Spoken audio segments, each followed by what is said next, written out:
Good morning schools and good morning class. अभी तक हमने सॉलिड स्टेट यानी ठोस अवस्था वाले चैप्टर में यूनिट सेल यानी एकक कोशिका, उनकी संरचनाओं के बारे में तथा उनमें अवयव कणों की उपस्थिति, उनमें प्रभावी परमाणुओं की संख्या तथा उनमें संकुलन क्षमता के बारे में पढ़ लिया है। आज की क्लास में हम पढ़ने वाले हैं कि अगर हमारे पास में त्रिविम बनता है, यानी अगर कोई 3D ज्योमेट्री हमारे पास में है, तो उस 3D ज्योमेट्री में संकुलन क्षमता या जो निबिड़ संकुलन है वो किस प्रकार का हो सकता है। इसके अलावा आज की क्लास में हम रिक्तियों के बारे में भी पढ़ेंगे, जिनको वॉइड्स कहा जाता है। तो वॉइड्स किस प्रकार से बनते हैं, कितने प्रकार के होते हैं और किसी सॉलिड क्रिस्टल में वॉइड की पोजीशन कहां पर हो सकती है, इसके बारे में हम आज पढ़ेंगे। तो चलिए स्टार्ट करते हैं। 3D यानी त्रिविम में निबिड़ संकुलन। निबिड़ संकुलन की बात करते हैं। 3D में निबिड़ संकुलन, जिसको क्लोज कहा जाता है। हमने पिछली क्लासेस में पढ़ा है कि अगर हम 3D में निबिड़ संकुलन यानी त्रिविमाओं में अगर निबिड़ संकुलन को देखते हैं, तो अभी तक हमने दो प्रकार के पढ़े हैं। एक है सिंपल क्यूबिक यानी सरल घनीय, और इस सरल घनीय को हम ए टाइप का अरेंजमेंट कहते हैं, क्योंकि एक लेयर दूसरी लेयर के ऊपर बिल्कुल सेम तरीके से रेप्लिकेट होती है, या हम कहें उसकी पुनरावृत्ति होती है। अगर हम सिंपल क्यूबिक में बात करें तो यहां पर हमें जो पैकिंग एफिशिएंसी मिलती है वो 52.4% की मिलती है, जिसको हम कहते हैं बॉडी सेंटर्ड यानी काय केंद्रित।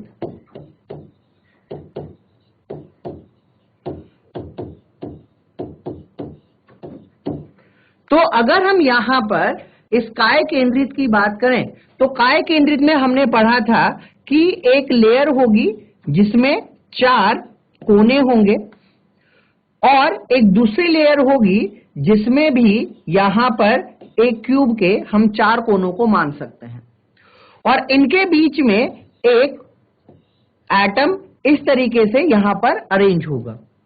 तो अगर मैं इसको लेयर ए मानता हूं, इसको लेयर बी मानूंगा और इसको फिर से ए लेयर मानूं, तो इस तरीके से यहां पर ये लेयर रिपीट होती रहेंगी, और इस प्रकार का जो निबिड़ संकुलन होगा उसे AB अरेंजमेंट कहा जाता है।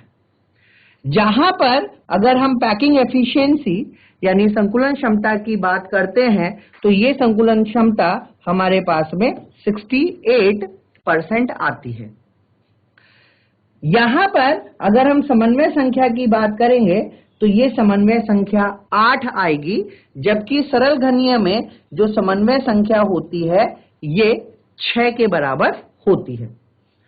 तो इस प्रकार से हमने सरल घनीय और काय केंद्रित के बारे में जाना। अब हम यहां पर तीसरे वाले के बारे में पढ़ते हैं, जिसको हम बोलते हैं षटकोणीय या क्यूबिक क्लोज पैकिंग, जिसको हम घनीय निबिड़ संकुलन कह सकते हैं। देखिए, यहां पर हमें इनको समझने के लिए पहले इस स्ट्रक्चर को समझना पड़ेगा। हमने यहां पर ये एक लेयर लगाई है, बहुत ध्यान से समझिएगा, और इसके नीचे मैंने एक दूसरी लेयर को लगाया है।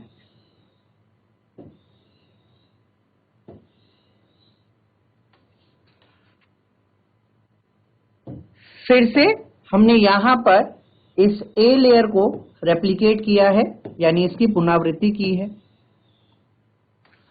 अब मुझे इसके ऊपर एक तीसरी लेयर को लगाना है, ठीक है। तो हम ऐसा मान सकते हैं कि ये एक लेयर है पूरी की पूरी।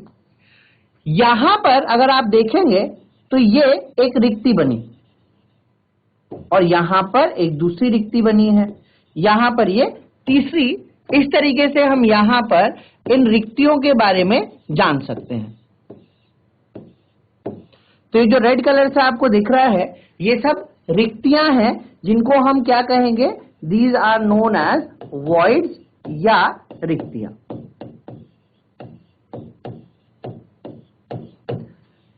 तो इस पर तीसरी लेयर लगाने से पहले हम यहां पर रिक्तियों को पहले समझ लेते हैं, उसके बाद फिर हम इसके ऊपर 3D पैकिंग करेंगे। तो ये जो रिक्तियां हैं ये कई प्रकार की हो सकती हैं। जैसे सबसे पहले अगर हम यहां पर देखें तो ये 3 एटम इस तरीके से लगे हुए और इसके बीच में ये वाला जो पार्ट है, ये जो रिक्ति है, इसको हम कहेंगे ये एक ट्राइएंगुलर वॉइड होगा। यानी इसको हम बोल सकते हैं कि ये एक त्रिकोणीय रिक्ति बनती है। ये वाली जो रिक्ति है ये यहां पर 3 परमाणुओं से जुड़ी हुई है, तो इसलिए इस तरह की रिक्तियों का कोऑर्डिनेशन नंबर 3 होता है। तो कोई भी ऐसे खाली स्थान या कोई भी ऐसी रिक्तियां जो 3 अवयव कणों से जुड़ी होती हैं उन्हें ट्रायंगुलर वॉइड या त्रिकोणीय रिक्तियां कहा जाता है, जिनमें कोऑर्डिनेशन नंबर 3 होता है। अब अगर हम यहां पर इसी 3 के ऊपर एक और एटम रख दें कुछ इस तरीके से,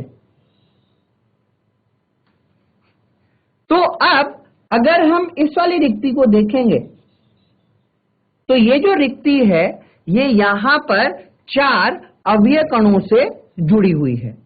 तो इस तरह की जो रिक्तियां होती हैं जिनमें समन्वय संख्या 4 है, इस प्रकार की रिक्तियों को हम टेट्राहेड्रल या चतुष्फलकीय वॉइड कहते हैं। इसको हम टीवी भी लिख सकते हैं। तो पहली हमारे पास रिक्ति हुई ट्रायंगुलर वॉइड जिसमें कोऑर्डिनेशन नंबर 3 है, और दूसरी हमारे पास रिक्ति हुई टेट्राहेड्रल वॉइड जिसमें कोऑर्डिनेशन नंबर 4 है। तो अगर हम अब ये जो स्ट्रक्चर बना था इसमें रिक्तियों को देखें तो ये रिक्तियां कुछ इस प्रकार से हमें अरेंज दिखाई देंगी। यानी ये एक ट्रायंगुलर वॉइड बनता है।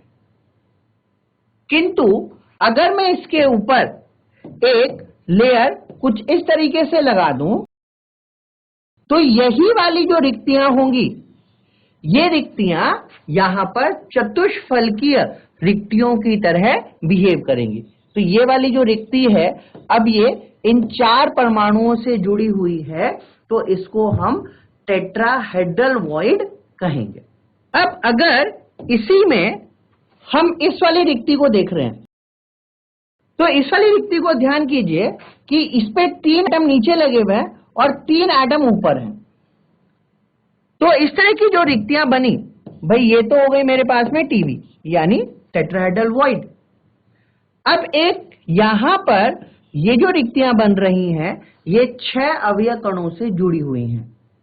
तो इस प्रकार की जो रिक्तियां होती हैं उन्हें अष्टफलकीय रिक्तियां कहा जाता है। इसको हम दूसरे डायग्राम से समझते हैं कि जो अष्टफलकीय रिक्तियां हैं वो किस प्रकार से बनने वाली हैं। तो हमारे पास यहां पर ये लेयर कुछ इस तरीके से है और इसके ऊपर अब जो मैं नई लेयर लगा रहा हूं वो मैं कुछ इस तरीके से लगाऊंगा। तो यहां पर ये रिक्ति 6 लोगों से जुड़ी हुई है, या आप कह सकते हैं कि ये मैं ऐसे दिखा सकता हूं, ये एक है और इसके ऊपर जो दूसरी लेयर है वो कुछ इस प्रकार से बनी हुई है। तो ये जो रिक्तियां हुई इनको हम कहेंगे, इस प्रकार की रिक्तियों को कहा जाता है ऑक्टाहेड्रल वॉइड। ओवी इसको कह सकते हैं और हिंदी में इनको अष्टफलीय रिक्तियां कहा जाता है।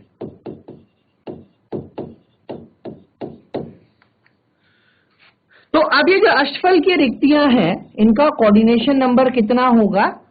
6 होगा। तो ये पहली लेयर हुई जो रेड कलर से है, दूसरी लेयर हुई जो हमारे पास यहां पर ब्लू कलर से बनती हुई दिखाई देती है। अब मुझे यहां पर एक तीसरी लेयर को रखना है, क्योंकि हम त्रिविम में इस संरचना को पढ़ते हैं, लेकिन उससे पहले हम एक और रिक्ति को समझते हैं। उस रिक्ति का नाम है क्यूबिक वॉइड या घनीय रिक्ति।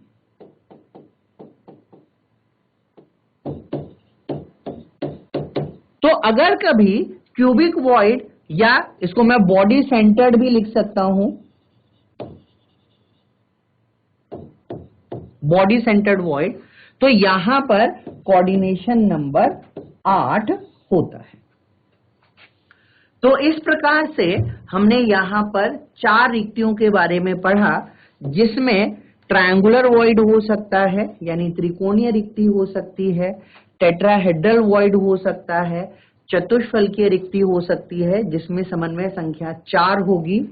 इसी प्रकार से हमारे पास ऑक्टाहेड्रल वॉइड हो सकता है जिसमें कोऑर्डिनेशन नंबर 6 होगा, और यहां पर बॉडी सेंटर्ड क्यूबिक वॉइड हो सकता है जिसमें कोऑर्डिनेशन नंबर 8 होता है।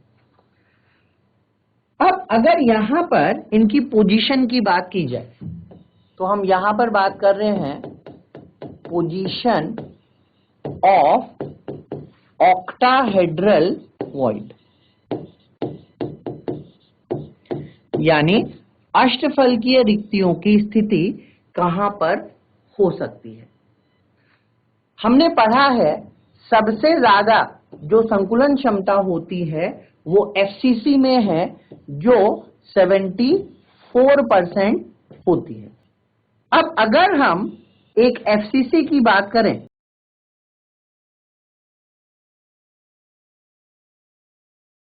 तो एक फलक केंद्रित क्यूब को अगर हम निर्माण करते हैं, तो यहां पर जो एटम होगा वो कॉर्नर पोजीशन पे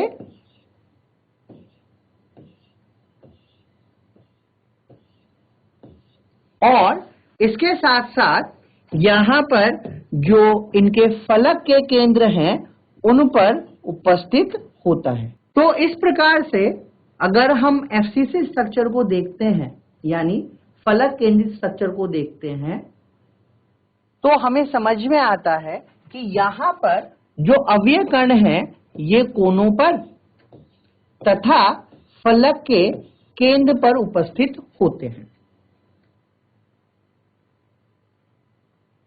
अब अगर हम यहां पर ऑक्टाहेड्रल वॉइड की बात करें, यानी अष्टफलकीय रिक्तियों की बात करें, तो अष्टफलकीय रिक्तियां कहां कहां पर होती हैं?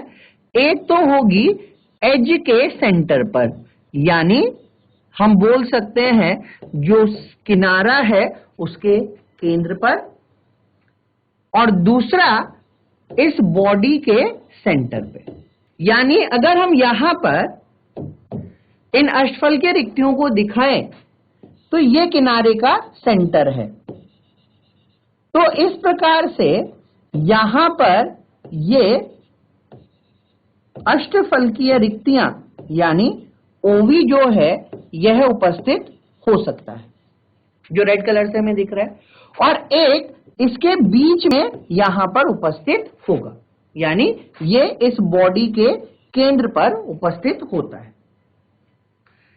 हमें पता है अगर कोई एज सेंटर पे है तो उसका योगदान 1/4 या कंट्रीब्यूशन 1/4 होता है, और टोटल एज सेंटर 12 होते हैं।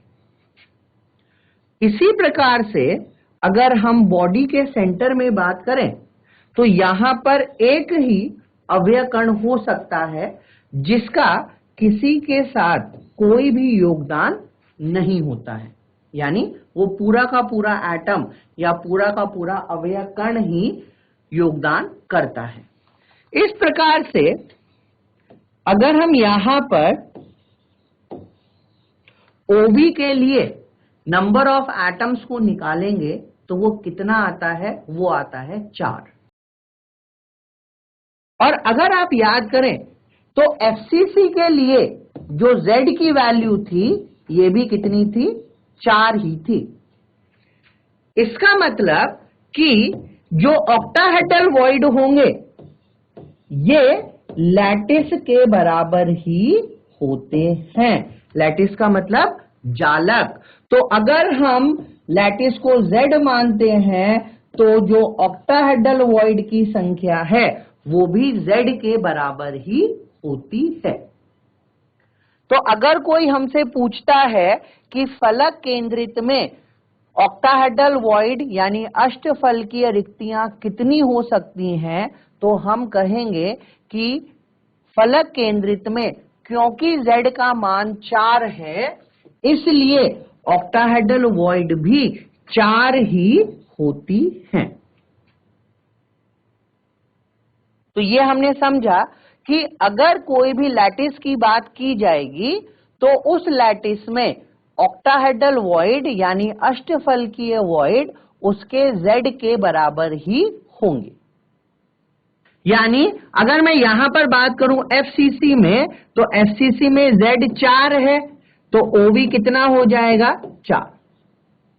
अगर हम बात करें हेक्सागोनल क्लोज पैकिंग की जिसके लिए Z की वैल्यू कितनी होती है, 6, तो OB कितना हो जाएगा, यहां पर 6 ही होगा। तो ऑक्टाहेड्रल वॉइड हमेशा लैटिस के बराबर ही होते हैं। समझ में आया? अगर समझ में आया तो हाथ उठाइए।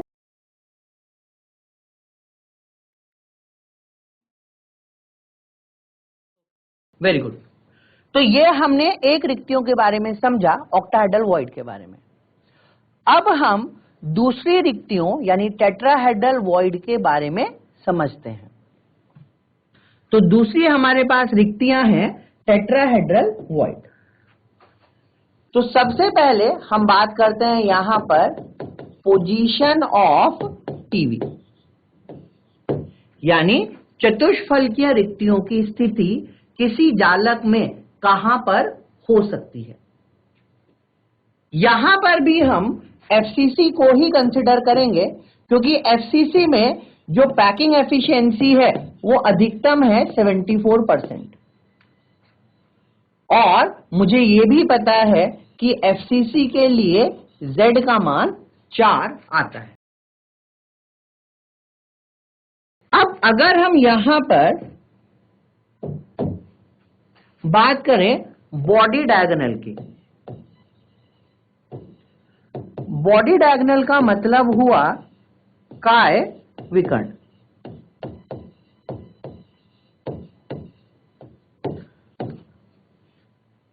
तो अगर हम किसी क्यूब में बॉडी सेंटर की बात करें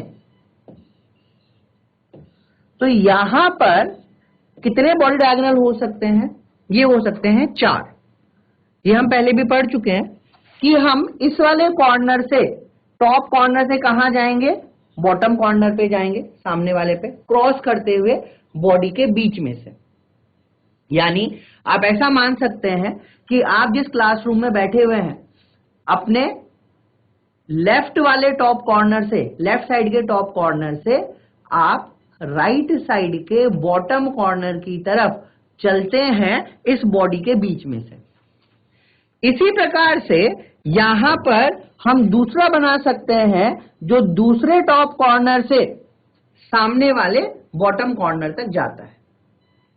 तो ये 2 विकर्ण हुए। इसी प्रकार से मैं इस टॉप कॉर्नर से सामने वाले बॉटम कॉर्नर तक एक और विकर्ण ड्रॉ कर सकता हूं और यहां इस वाले से इस तक भी कर सकता हूं। तो किसी भी एक बॉडी में अगर हम देखें तो बॉडी डायगोनल की जो संख्या होती है वो 4 होती है।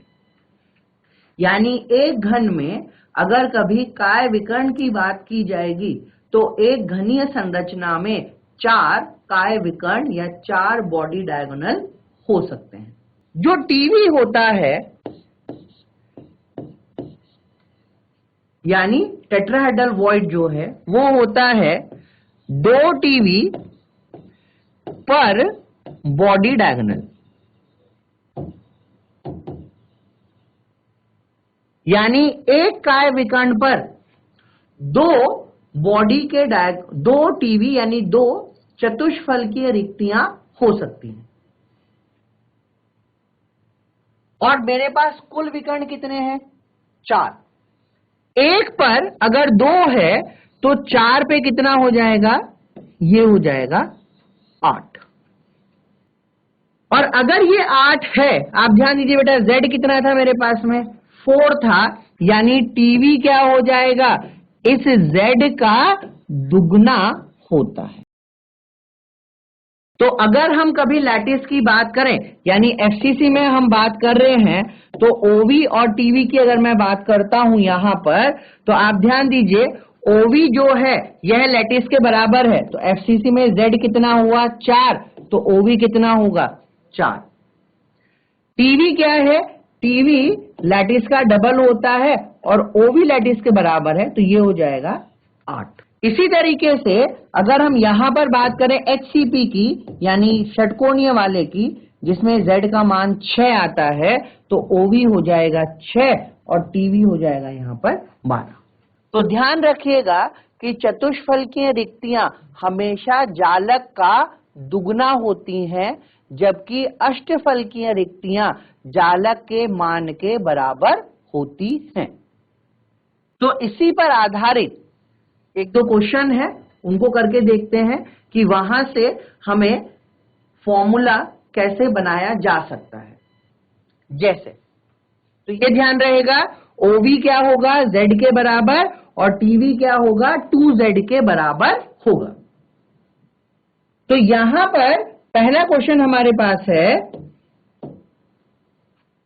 हमारे पास एक सॉलिड है, एक सॉलिड मुझे दिया हुआ है, और ये सॉलिड में एक O के कण है, A के कण है और B के कण है।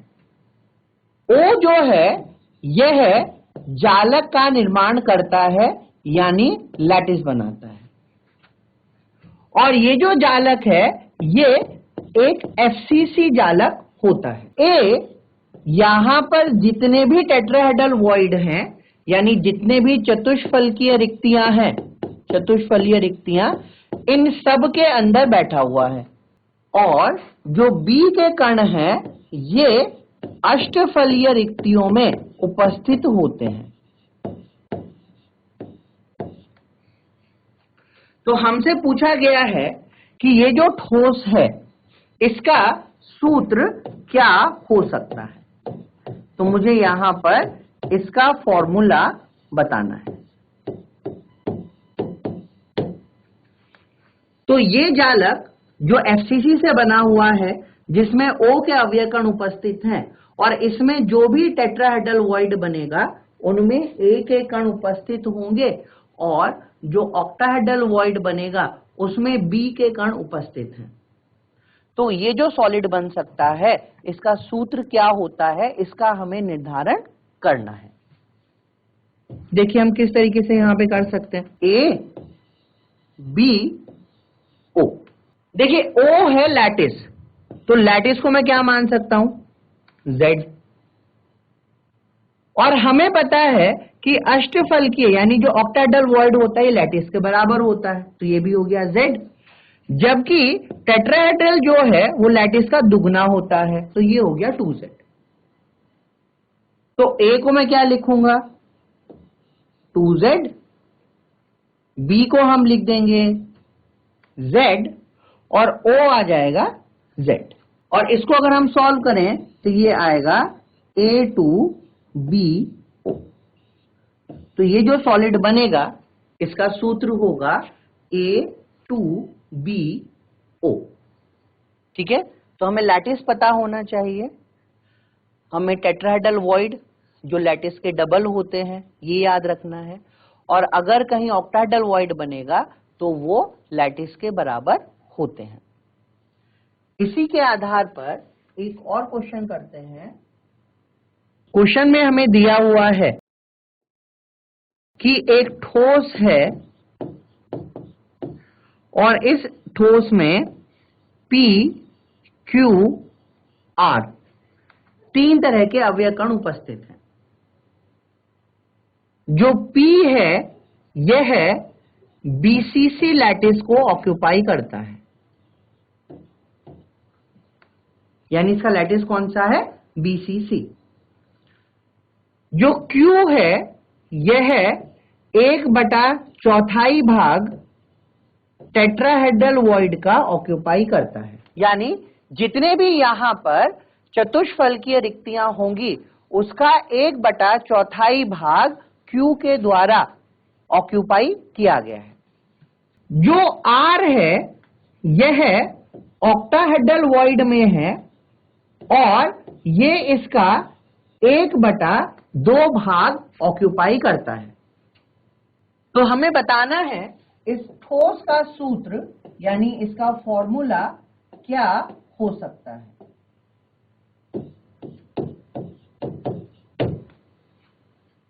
ठीक, फिर से समझिए, एक ठोस है PQR, P BCC lattice occupy कर रहा है, Q TV का 1/4 भाग ऑक्यूपाई करता है और R OV का आधा भाग ही ऑक्यूपाई करता है। इसको हम इस तरीके से भी लिख सकते हैं कि OV जो है यह 50% ऑक्यूपेंसी दिखाता है, यानी जितने भी ऑक्टाहेड्रल वॉइड होंगे उनमें से सिर्फ 50% ही R के द्वारा भरे गए हैं। इसी प्रकार से हम कह सकते हैं कि जो 25% टीवी है यह सिर्फ Q से भरे हुए हैं, बाकी सब रिक्तियां हैं। तो आपको बताना है इस ठोस का सूत्र क्या हो सकता है। PQR3, एक GIC बनने से आंसर आया है PQR3। ठीक है, तो चलिए देखते हैं इस क्वेश्चन को हम कैसे सॉल्व कर सकते हैं। हमारे पास तीन है PQR। P जो है यह है लैटिस बना रहा है, तो इसको मैं Z लिख सकता हूं। तो P हो गया हमारे पास में यहां पर Z। Q TV बना रहा है और TV कितना होता है? 2Z। Q का मान हुआ 2Z क्योंकि वो टेट्राहेड्रल वॉइड को ऑक्यूपाई करता है और हमें पता है टेट्राहेड्रल वॉइड लैटिस का दुगुना होता है। R जो है वो यहां पर ऑक्टाहेड्रल वॉइड यानी अष्टफलकीय रिक्तियों में बैठा हुआ है। Good afternoon sir. Good afternoon बच्चा, क्या नाम है आपका? सर प्रियंका। प्रियंका, ओके प्रियंका बताइए। सर इसमें जो P है वो BCC का है तो उसमें 2 और ठीक है सर इसलिए इसमें 1/8 गुणा 8 करके 1 आएगा। फिर उसके बाद Q में 1/4 का है उसमें भी 1 आएगा और R में 3 आएंगे। नहीं, 1/8 क्यों करेंगे बेटा? सर क्योंकि इसमें जो टोटल कोने हैं वो 8 होंगे। नहीं, आप गड़बड़ कर रहे हैं, हमें यहाँ पे कोनों के बारे में नहीं बताया गया। आप देखिए BCC का मतलब हुआ कि जो एटम होगा, देखिए यहां पर BCC का मतलब ये हुआ कि जो अवयव कण है वो कोनों पर और बॉडी के केंद्र पर उपस्थित हैं। ठीक है, सिर्फ कोनों पर वो नहीं है, केंद्र पर भी उपस्थित होंगे। लेकिन उस BCC में कुछ रिक्तियां बनेंगी। वो रिक्तियां कौन कौन सी हो सकती हैं? वो या तो अष्टफलकीय होगी या वो चतुष्फलकीय होगी। तो उन रिक्तियों में जो चतुष्फलकीय है वो इसका डबल हो जाएगा। तो अगर मैं इसको 2 भी लिखूंगा तब भी मुझे कोई फर्क नहीं पड़ने वाला है क्योंकि वो सब में कॉमन रहेगा, तो वो कैंसिल आउट हो जाता है। तो इसको समझते हैं। और एक और स्कूल ने आंसर किया है PQ P42R, तो एक बार इसको समझ लेते हैं किस तरीके से आंसर आएगा। और R क्योंकि OV में है तो इसको मैं Z ही मानता हूं। GIC कालाटूंगी ने एक आंसर किया है P4Q2R।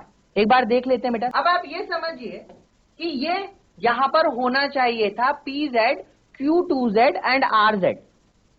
लेकिन वो कह रहा है कि Q जो है वो कुल टीवी का सिर्फ 1/4 ही ऑक्यूपाई करता है, तो मैं इसको 1/4 से मल्टीप्लाई करूंगा, और Z का सिर्फ आधा ही ऑक्यूपाई हुआ तो ये हो जाएगा 1/2।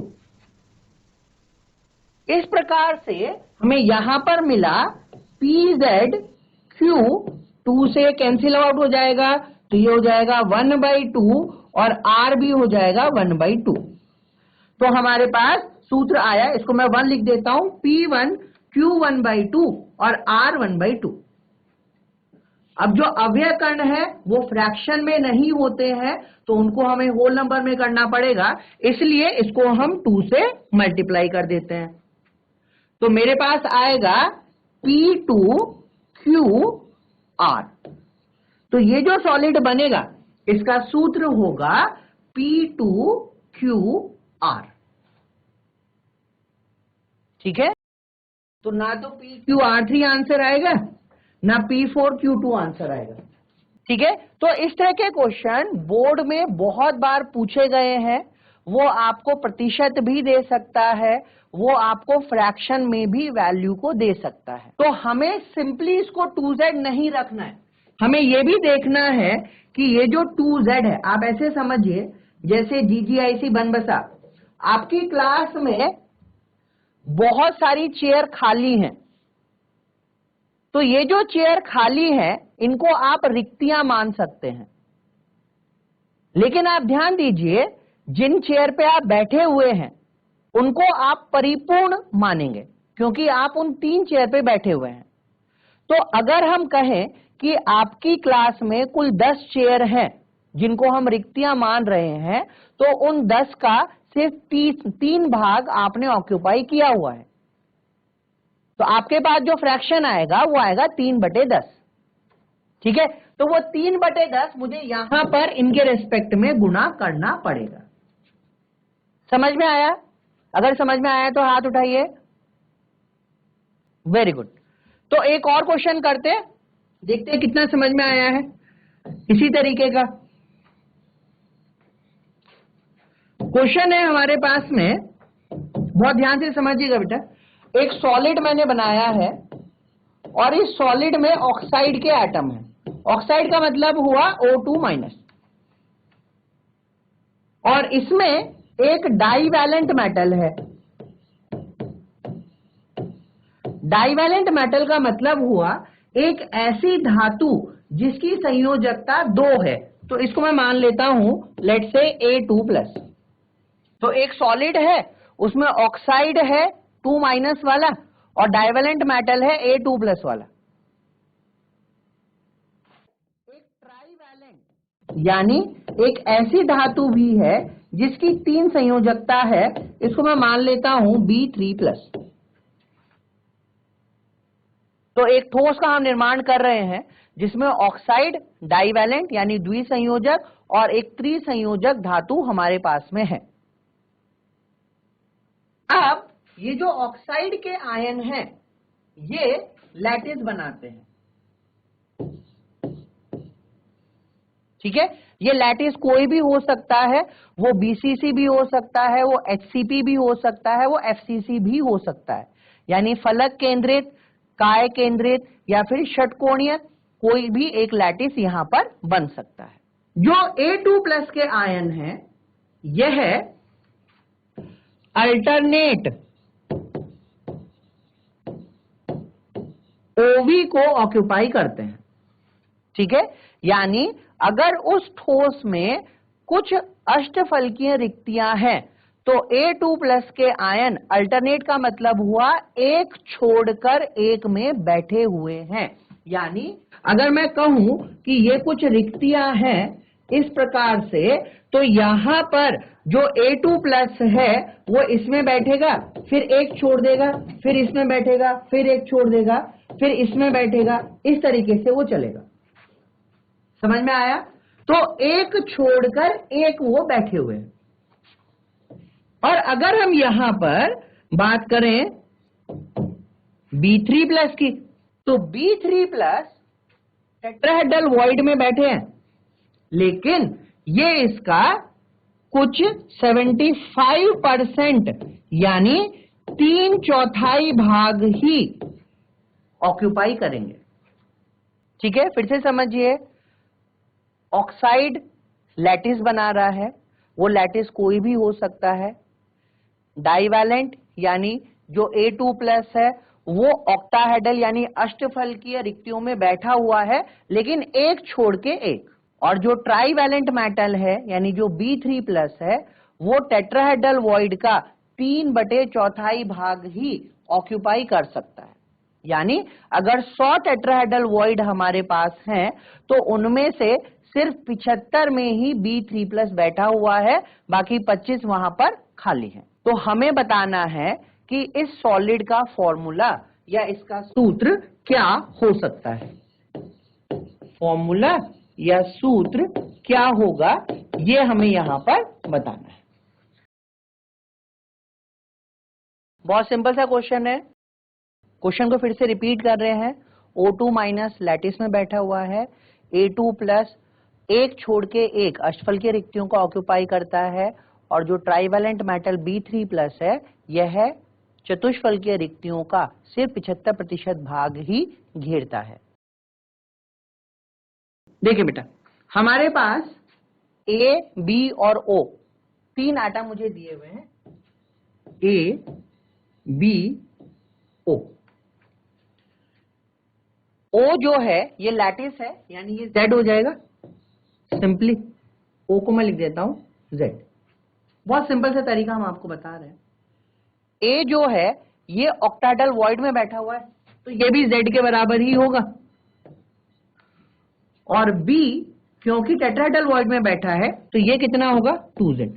तो ये मेरे पास हो गया 2Z। तो यहां पर A लैटिस को बना रहा है। देखो एक इसमें बेटा A है ऑक्टाहेड्रल वॉइड में, और अल्टरनेट का मतलब हुआ कि वो एक छोड़कर एक को भरेगा।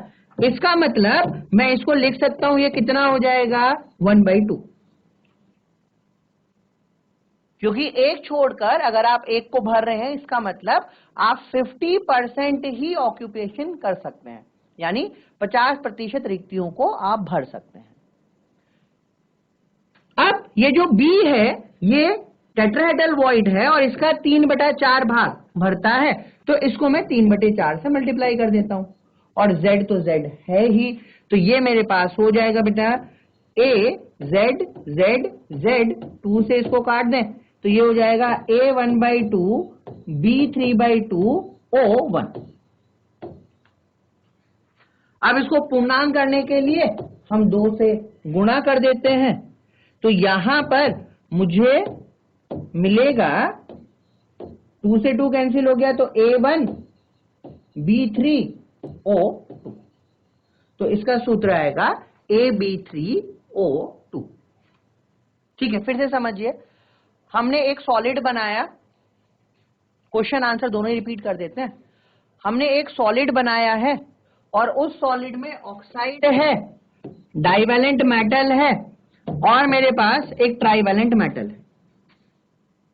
जो ऑक्साइड है वो इस सॉलिड यानी इस ठोस के लैटिस में कहीं पे बैठा हुआ है, और यूजुअली आप ध्यान भी रखिएगा अगर कभी धनायन और ऋणायन की बात की जाएगी तो जो ऋणायन है यानी जो नेगेटिव चार्ज वाला आयन होता है जिसको एनायन भी कहते हैं, उसका साइज हमेशा पॉजिटिव वाले यानी धनायन से बड़ा होता है। तो इसलिए जो बड़े साइज वाले आयन हैं वो अमूमन वॉइड्स में यानी रिक्तियों में नहीं बैठे होते हैं, क्योंकि रिक्तियां कब बनी, जब एटम आपस में एक साथ जुड़े। तो रिक्तियों का जो साइज है वो एटम के साइज से छोटा होता है, तो इसलिए रिक्तियों में हमेशा धनायन की ही पॉसिबिलिटी बनती है, जबकि ऋणायन लैटिस को, लैटिस का मतलब हुआ बेटा कोनों को, या कहीं पर आपके पास में बॉडी सेंटर के बीच में या फलक के केंद्र पर इस तरीके से बैठ सकते हैं। तो क्वेश्चन में दिया हुआ है कि एक ठोस है जिसमें ऑक्साइड के आयन हैं जो लैटिस को ऑक्यूपाई करते हैं, A2+ एक कोई भी धनायन है जो ऑक्टाहेड्रल वॉइड का 50% बैठा हुआ है। अल्टरनेट का मतलब हुआ एक छोड़कर एक। तो अगर आपकी क्लास में कुल 20 कुर्सियां हैं और आपको कहा जाए एक कुर्सी छोड़कर आप बैठिए, तो आप सिर्फ 10 लोग ही वहां पर बैठ सकते हैं। तो अल्टरनेट का मतलब हुआ 50%, यानी 1/2। जो बी है वो एक ट्राइवैलेंट है, जो टेट्राहेड्रल वॉइड यानी चतुष्फलकीय का 75% ही बैठा हुआ है, यानी उसने घेरा हुआ है। इसका फॉर्मूला हमें बताना था। तो एक बार फिर से मैं आपको यहां पे बता रहा हूं, ए जो है ये मेरे पास बैठा है किसमें, ओवी में, तो ओवी जेड के बराबर ही होता है, ये मुझे पता है। और अल्टरनेट है, इसको मैं 1/2 लिख देता हूं क्योंकि ये आधा ही बैठा हुआ है। जो बी है ये टीवी में बैठा हुआ है, और टीवी हमें पता है लैटिस का डबल होता है बेटा, तो ये हो जाएगा 2z। लेकिन ये सिर्फ इसका 75% ही ऑक्यूपाई करता है। 75% का मतलब हुआ 3/4, तो बी हो जाएगा 3/4। ओ लैटिस है तो ओ सिंपली जेड। अब देखिए यहां पर z, z और z ये कैंसिल हो गए, तो हमारे पास यहां पे आया a 1/2, b ये कितना हो जाएगा बेटा, भाई 2 से इसको काट दें तो ये हो जाएगा 3/2 और o हो जाएगा 1। अब पूर्णांक करने के लिए इसको हम 2 से गुणा कर देते हैं। तो जब मैं इसको 2 से गुणा करूंगा तो इस 2 से ये 2 कैंसिल हुआ, तो मेरे पास यहां पे क्या बचा, यहां पे बचा a, और इस 2 से ये 2 कैंसिल होगा तो यहां पे b पे कितना बचेगा 3, और o को मैं 1 × 2 कितना हो जाएगा 2, तो मेरे पास फॉर्मूला आएगा AB3O2। इस तरीके से हम फॉर्मूले को यहां पे निकाल सकते हैं। तो उम्मीद है कि आपको रिक्तियां समझ में आई होंगी और रिक्तियों से संबंधित जो भी क्वेश्चन है वो भी आपको समझ में आए होंगे। अगर आपको समझ में आ गया तो अपने हाथ एक बार उठा दीजिए। Very good. तो आज की क्लास में हमने रिक्तियों के बारे में समझा और हमने यह भी समझा कि उन रिक्तियों को ध्यान में रखते हुए हम किसी ठोस के लिए किस प्रकार से सूत्र या उसके फॉर्मूले को ज्ञात कर सकते हैं। अगर आपको पढ़ते हुए क्लास में कोई भी प्रॉब्लम होती है तो आप हैंडरेज या चैट के माध्यम से पूछ सकते हैं। तो आज की क्लास को यहीं पे खत्म करते हैं। कल हम पढ़ेंगे दोषों के बारे में, यानी imperfection. Thank you all of you, have a nice day.